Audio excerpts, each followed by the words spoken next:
Welcome back to the class. एक topic हुआ है पार्टनरशिप का, पहला वाला चैप्टर चल रहा है ना। देखो, एक टॉपिक हमने पढ़ा है इंटरेस्ट ऑन कैपिटल। अब दूसरा टॉपिक है इंटरेस्ट ऑन ड्राइंग, आहरण पर ब्याज।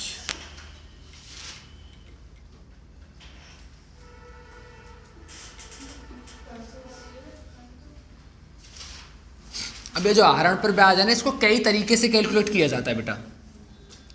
पहला, वार्षिक ईयरली के आधार पे। दूसरा, अर्धवार्षिक।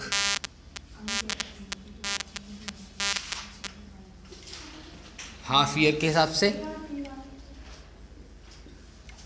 तीसरा,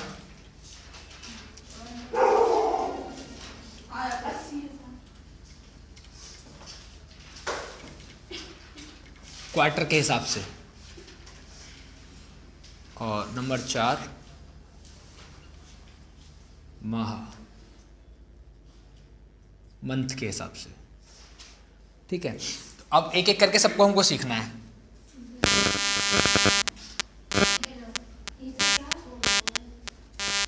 नंबर 1, वार्षिक के हिसाब से।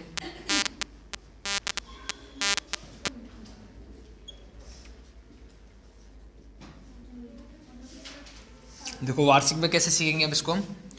मैंने एक एग्जांपल लिया है इधर।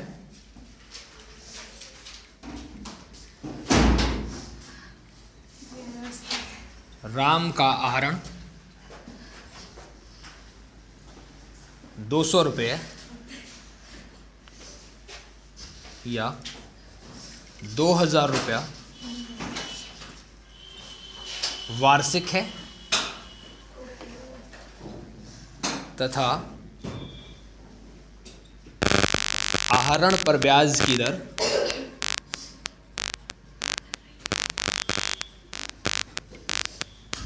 10% वार्षिक है।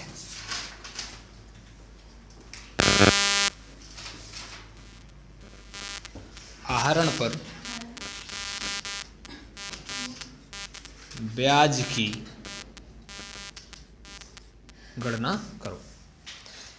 एक वैल्यू दी है राम के 2000 रुपये वार्षिक का आहरण उसने किया है, और आहरण पर ब्याज जो है वो 10% वार्षिक है, और आहरण पर ब्याज की गणना आपको करनी है। कैसे करेंगे इसको सॉल्व? पहले इसका फॉर्मूला तुम्हें पता होना चाहिए। लिखेंगे यहाँ पे calculation of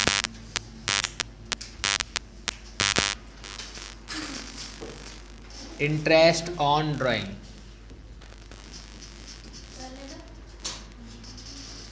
interest on drawing का जो फॉर्मूला है वो कैसे है? इंटरेस्ट ऑन ड्राइंग बराबर होता है amount of drawing multiply by rate divide by 100 और मल्टीप्लाई बाय टाइम। ऐसे। हाँ, कैपिटल में सब में टाइम का फॉर्मूला, टाइम होगा तो टाइम लगाना पड़ेगा। अब इधर देखो, अमाउंट ऑफ ड्राइंग कितना है? 2000 रुपया एक ईयर का। रेट कितना है? 10%। अब इसको सॉल्व करेंगे किसके लिए? फॉर राम के लिए। तो देखो कैसे निकालेंगे इसको। अमाउंट कितना हो गया? 2000, 10% का रेट। अब बताते हैं टाइम की। तो इसमें कोई टाइम दिया नहीं है तुमको, उसने कब आहरण किया, कब तक का ब्याज निकालना है। याद रखना है, जब भी आहरण की बात होगी और वार्षिक में सब कुछ दिया होगा, ईयर में सब कुछ दिया होगा, तो आपको हमेशा 6 महीने का ही कैलकुलेट करना है। ठीक है, टाइम कितने का? 6 महीने का। तो अपनी तरफ से इसमें 6/12 लिखना पड़ेगा। क्लियर है वाली बात? जब आहरण की रकम वार्षिक दी हो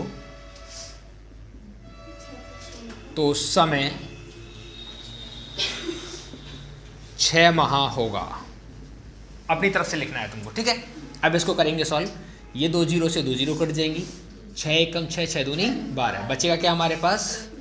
200 और डिवाइड बाई 2, क्योंकि ऊपर तो 1 बचा बस, तो कितना बचेगा 100 रुपया। ईयर वाले क्वेश्चन आप ऐसे करेंगे, समझ गए। इसमें एक ही इंपॉर्टेंट बात है, वो क्या है, जब भी वार्षिक में रकम दी होगी तो 6 महीने का ब्याज लगेगा, बाकी नहीं लगेगा। क्लियर है? और इसमें ड्राइंग लगेगा उसमें। हाँ, वो कैपिटल वाला है, कैपिटल वाला। 2 कैसे आए ये?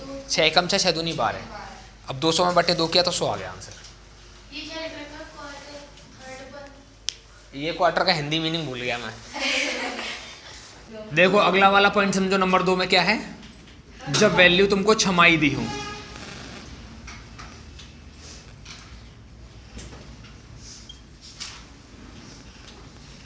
एक क्वेश्चन इधर मैंने लिखा, ए ने 200 रुपये, ये ऐसे लिखो, 4000 रुपये का आहरण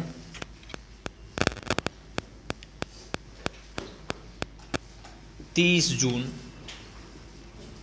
2010 तक किया।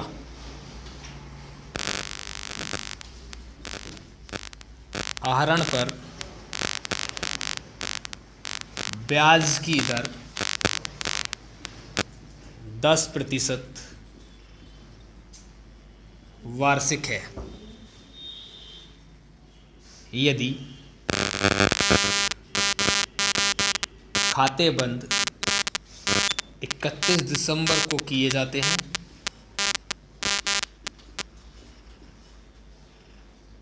या इसको हटा दो यहाँ से, इतना ही रहने दो। आहरण पर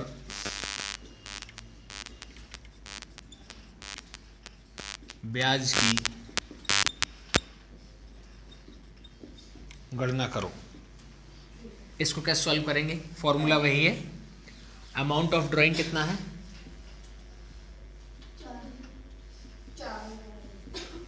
4000 रुपया, रेट कितना है 10% वार्षिक पर एनम। अब हम इसको सॉल्व करेंगे, इंटरेस्ट ऑन ड्राइंग,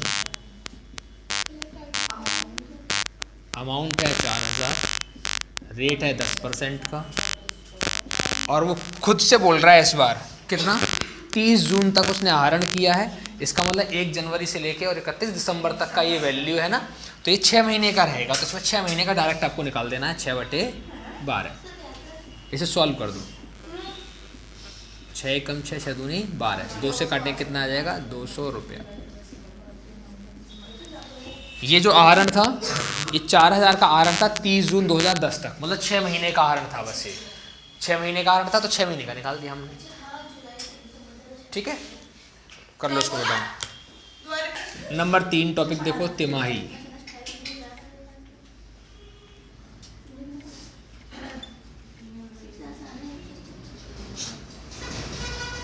मैंने यहाँ पे लिखा, ए ने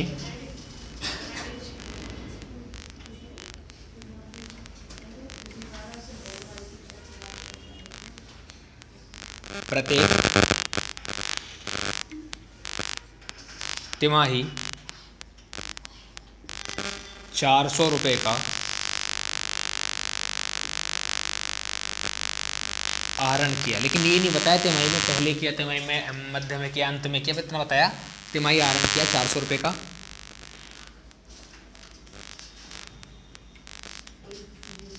आहरण पर ब्याज की दर 10% वार्षिक है। आहरण पर ब्याज की गणना करो यदि खाते 31 दिसंबर को बंद किए जाते हैं।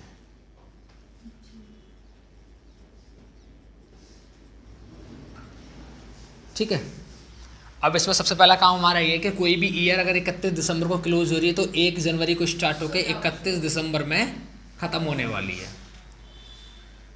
अगर ये पूरी ईयर है, अगर इस ईयर को मैं हाफ ईयर में कन्वर्ट करूं तो वो 1 जनवरी से स्टार्ट होगी और इधर 30 जून में ख़त्म हो जाएगी, फिर 1 जुलाई से स्टार्ट होगी और फिर 31 दिसंबर में। ये हाफ ईयरली है, इसकी आधा आधा। अगर इसको तिमाही की बात करूँ तो 4 जगह बढ़ जाएगी। तो पहला वाला जो क्वार्टर बनेगा वो जनवरी का बनेगा, फरवरी और मार्च, ये 3 का एक साथ रहेगा। इसके बाद अप्रैल, मई, जून, ये 3 एक साथ रहेंगे।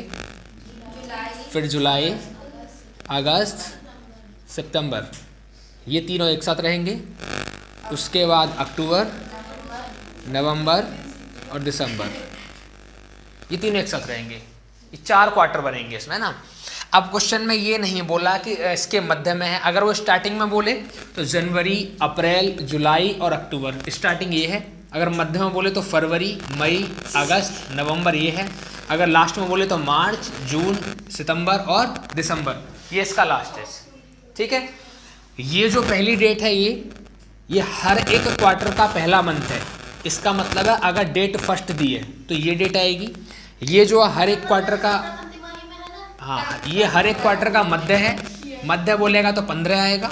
और ये हर क्वार्टर का अंतिम है, मतलब हर एक तिमाही का अंतिम। तो यहाँ पे कितना आएगा? अगर कोई मंथ 28 का है तो 28, 29 का है तो 29, 30 का है तो 30 और 31 का है तो 31, जैसे हो सकता है।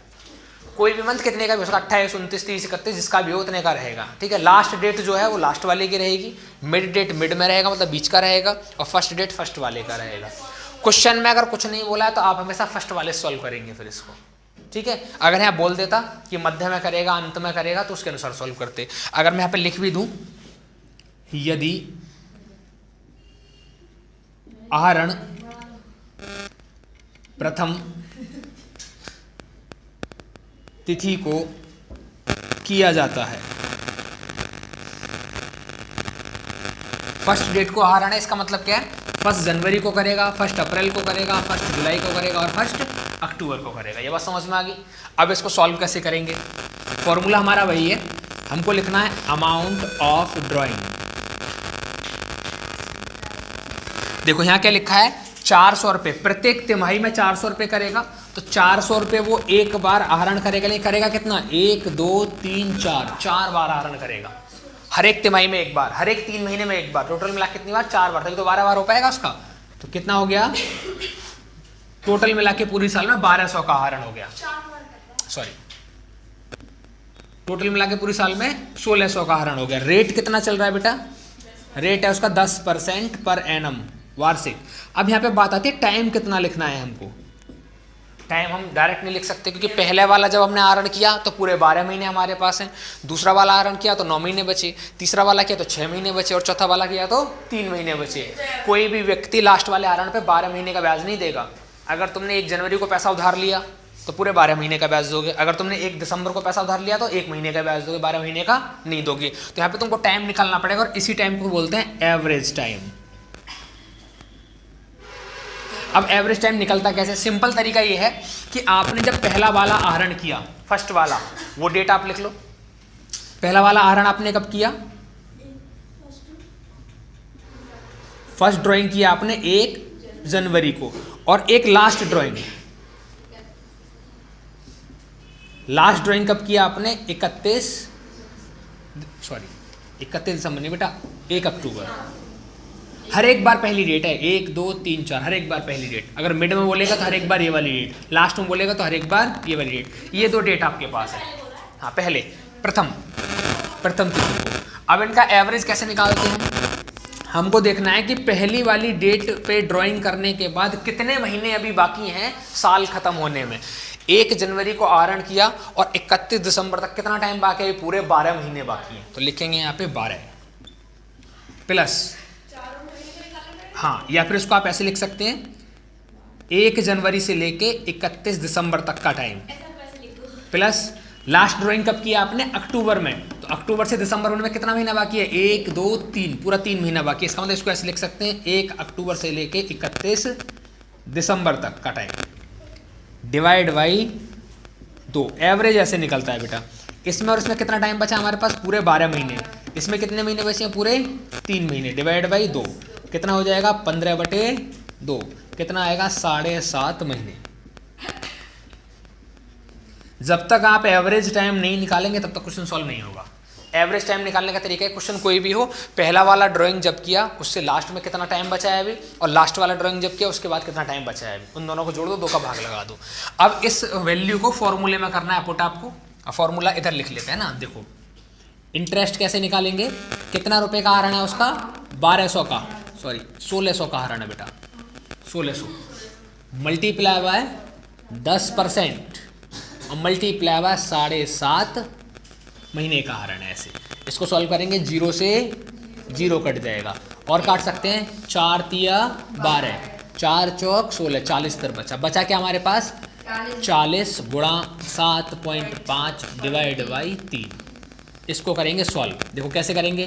3 एकम 3, इसको काट दिया मैंने पूरे को, 3 दूनी 6, पॉइंट लगाया, पॉइंट लगा दिया, और 3 पंजे 15, तो बचेगा मेरे पास 40 मल्टीप्लाई 2.5, तो कितने रुपए हो जाएंगे ये? 100 रुपया। समझ गए? ऐसे सॉल्व करना है। इसमें खास बात ये कि एवरेज टाइम तुमको निकालना आना चाहिए, ठीक है। अभी और भी क्वेश्चन करेंगे सारे फॉर्मूले सीखने के बाद में, फिर बहुत सारे क्वेश्चन एक साथ आएंगे तब और समझ में आ जाएगा तुमको, ठीक है। करो इसको कॉपी।